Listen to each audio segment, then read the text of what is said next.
There's only one way I like to review things: be extremely opinionated while stating the facts. Here's my take on the Nintendo Switch 2.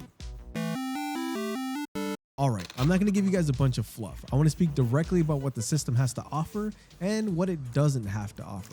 So, right out the gate, the console feels premium. The Joy-Con joysticks feel familiar, and I have a pretty good feeling that the Joy-Con drift issues are going to return. The good news is, Nintendo has already announced that they will replace Joy-Cons for drift issues, even if they're outside of warranty. That is stellar. So what about the bad press about the screen not being OLED? My take on it, it's bad press. The screen looks absolutely stunning. The colors are vibrant. The screen is what I think the perfect size for mobile gaming, and because of its size and vibrant colors jumping off the screen, you can really appreciate the game you're playing. The screen, while not OLED, reminds me of QLED, so basically mini LED.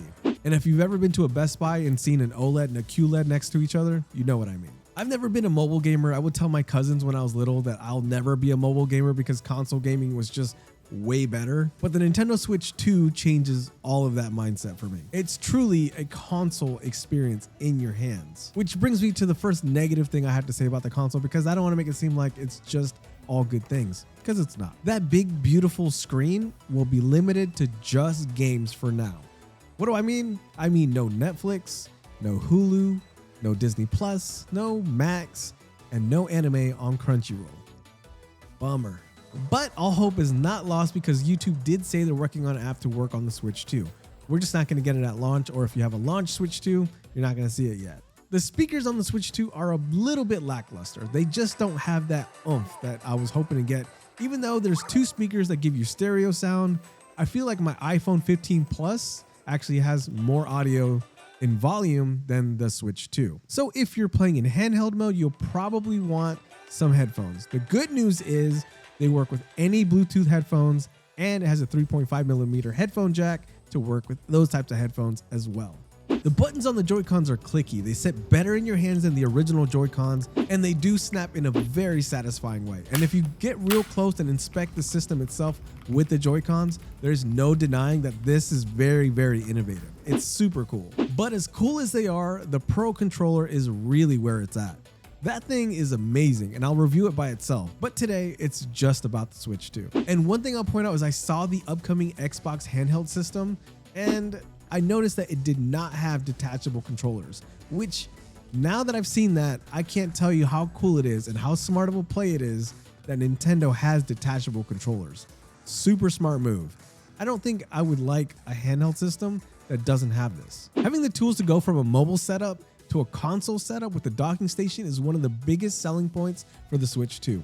And it shouldn't be overlooked, especially when you realize that the docking station has an Ethernet port. That feature was totally downplayed in my opinion.